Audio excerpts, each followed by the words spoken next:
안녕하세요. 마인드 닥터입니다. 여러분, 일본의 간사이 공항에서 우회전하면 뭐가 있을까요?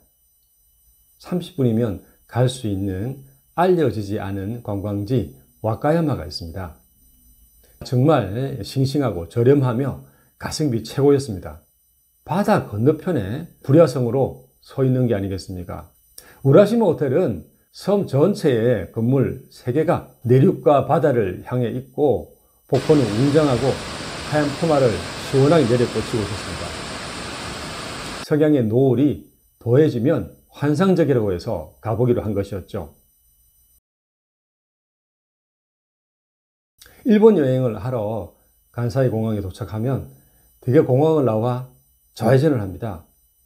오사카, 교토, 고베 모두 그쪽에 있기 때문입니다. 간사이에서 우회전을 하면 30분이면 갈 수 있는 알려지지 않은 관광지 와카야마가 있습니다. 이곳은 혼슈 중앙부에서 남쪽의 태평양으로 돌출한 일본 최대의 반도인 기이반도에 있는 3개의 현 중 하나입니다.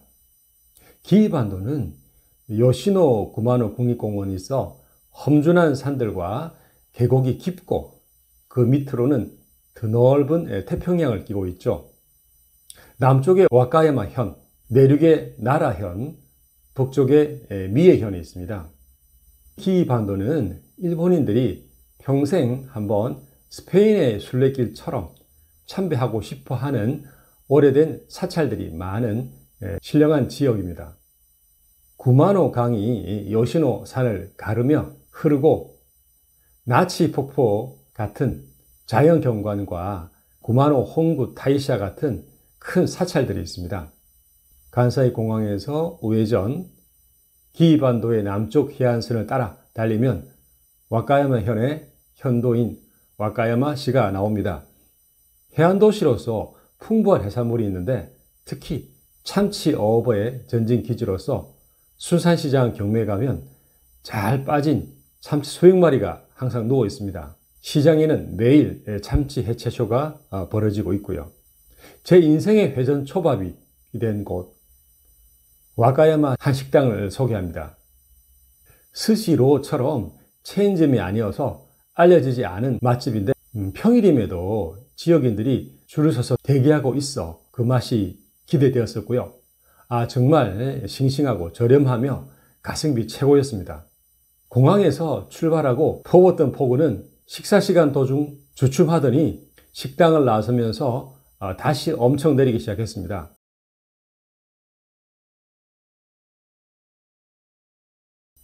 여행은 행복을 말할 때 꼭 언급될 정도로 행복의 여러 요소를 갖고 있죠.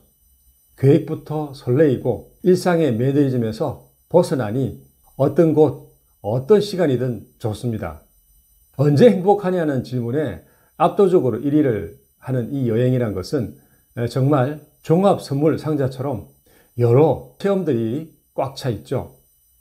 걷고 달리고 멋지고 새로운 것을 보면서 느끼고 맛보며 듣고 기억하고 추억으로 이어지는 행복한 체험입니다.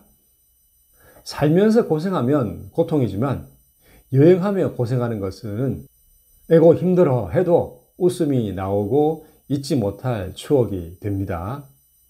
여행에서는 예측하지 못한 돌발 변수, 의외성, 황당한 체험을 하신 분들도 많을 텐데요. 저 또한 그랬습니다. 여행 첫날 일본 간사이 공항에서 렌트카를 받아서 내비에 목표를 찍고 출발했었죠. 와카야마 시내에서 회전초밥을 먹고 출발하자 다시 비가 퍼붓기 시작했습니다. 조심하며 달리는데 점점 해가 지고 깜깜해지며 맞은편 차들의 헤드라이트만 밝았습니다. 와카야마시에서 42번 국도를 타다가 숙소인 우라시마 호텔을 3분의 1 정도 남긴 371번 국도는 계속 S자 고갯길의 연속이었습니다. 여행 전 숙소까지의 거리와 몇 번 도로를 타야 할지 검색하며 준비해 온 것인데 이런 길인 줄은 몰랐던 거죠. 끝없는 커브 고갯길을 주행하다 빗길에 미끄러져 도로가의 벽을 들이받는 사고가 났습니다. 2019년에 큐슈에서 시작된 렌트카 일본 여행의 세 번째인데 사고를 낸 것이죠. 다친 사람은 없고 갓길이 없어 그냥 달렸고 그러길 1시간 만에 내비에서 목표 지점에 도착했다는 반가운 말을 들었죠. 그런데 말입니다. 구글 맵이 도착했다고 알려져 내렸더니 방파제였습니다. 차가운 밤바람과 파도 소리만 요란한 이 방파제 위에서 우린 순간 멍해졌습니다. 우리가 피곤한 몸을 누일 숙소는 바다 건너편에 불야성으로 서 있는 게 아니겠습니까? 구글 맵이 얼마나 정확한데 이럴 수가 있나요? 혹시 배로 투숙객을 실어나누나 해서 살펴보았더니 주위에는 배가 될 만한 곳도 없었죠. 건너편 우라시마 호텔을 망연히 보다가 다시 검색을 해보니 송영 버스가 서는 주차장이 우리가 서 있는 곳에서 2km 정도 거리에 따로 있었습니다. 그곳으로 가보니 호텔 미니버스가 서 있었어요. 여기에 짐을 옮기고 왼쪽 차체에야 이미 길게 상처를 입은 우리 차를 주차장에 두고 버스를 탑니다. 버스는 마을을 꼬불꼬불 돌더니 산 아래 터널로 들어갑니다. 좁지 않는 길이 지하에 가로 세로 뚫려 있고 요새 같은 지하 도로를 달려 올라가니 호텔이었습니다. 바닷가 안반에 이렇게 큰 터널을 뚫은 이유가 관광 호텔을 건축하기 위해서였을까요? 이해가 잘 가지 않았고 검색을 해봐도 나오지 않았습니다.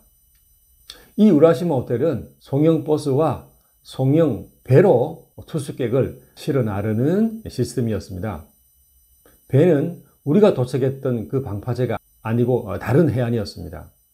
대중교통으로는 JR 가세우라역이 가까이에 있습니다. 체크인을 하고 넓고 깔끔한 다다미 방 객실에 들어오니 긴장이 풀리며 웃음이 나왔습니다. 우라시마 호텔은 섬 전체에 건물 3개가 내륙과 바다를 향해 있고 서로 지상이나 지하로 연결되어 있는 요새 같은 호텔입니다. 안반 위에 세워졌고 건물 사이에는 동굴 아케이드로 연결이 되어 있는 시설이 훌륭한 현대식 호텔입니다. 여러 개의 천연 동굴 온천, 산 정상의 사찰과 전망대 등 태평양을 낀 수려한 자연 풍광을 볼 수 있는 별 4개 정도의 리조트급 호텔입니다. 본관에서 별관인 산 정상의 1승관으로 이어진 에스컬레이터는 이동에서만 약 6분이 걸린 거대한 시설물입니다. 높이는 32층 정도, 길이는 약 200m 정도였죠. 산 정상에는 태평양의 은빛 물결이 일렁이는 멋진 전망대와 작은 사찰이 있습니다. 호텔 안에 온천이 4군데가 있고요. 천연 동굴 온천은 특히 훌륭했습니다. 물 좋았고 밤에는 밤하늘을 보면서 파도 소리 들으며 몸을 담그고 아침에는 일출을 보며 저 멀리 호주가 있는 태평양을 난생 처음 보게 되었죠. 너무 넓어 다 둘러보진 못했고 다음날 조식과 산책을 한 후 요시노 구마노 국립공원을 향해 출발했습니다. 우라시노 호텔에 있는 포구에서 반도 대부분을 차지하는 국립공원을 가로지르며 북쪽으로 올라갔습니다. 오이시 생석 갈대공원을 올라가보고 고베로 가는 루트로 정했습니다. 나치 폭포, 구마노 홍구 타이샤가 같은 사찰을 지나는 168번 국도를 탔습니다. 요시노 구마노 국립공원의 초입인 나치 폭포는 장관이었습니다. 폭포가 있는 숲은 거대한 목으로 뻗은 나무로 폭포는 웅장하고 하얀 포마를 시원하게 내려 꽂히고 있었습니다. 구마노 홍구 산사는 일본에 약 3,000개 되는 구마노 신사의 총본사입니다. 여기 토리는 일본에서 가장 크고 웅장하여 이것을 보러 일부러 오는 관광객이 있을 정도입니다. 여기서 굽이굽이 돌아 올라가는 168번 도로는 11월이기에 계곡의 맑은 가을색이 찬란한 풍광이 좋았습니다. 오이시 공원은 규암과 정파나무로 구성된 하얀 암석의 군락과 황급빛 갈대의 물결로 해질 때 석양의 노을이 더해지면 환상적이라고 해서 가보기로 한 것이었죠.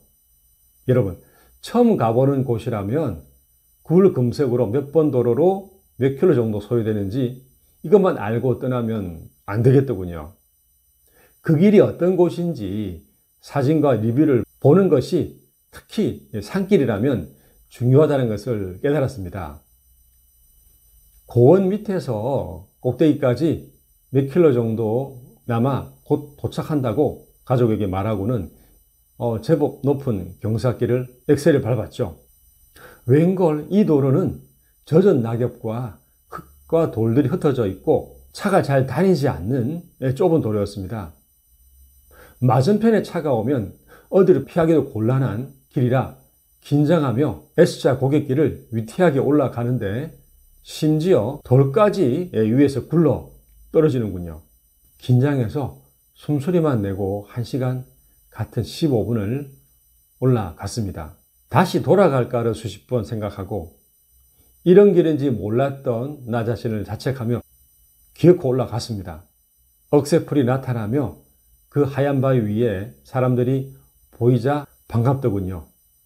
고원의 반대편에 잘 닦여진 길로 가는 것이 안전하며 제가 올라간 서쪽 길은 위험합니다. 그렇게 일본에서의 두 번째 해를 보내고 우린 동쪽 길로 내려왔습니다. 잘 닦여진 길은 와카야마시를 지나는 국도로 이어지며 간사이 공항과 오사카의 옆을 지나 고베로 갑니다. 이동길이 300km를 달린 그날은 그렇게 저물었습니다.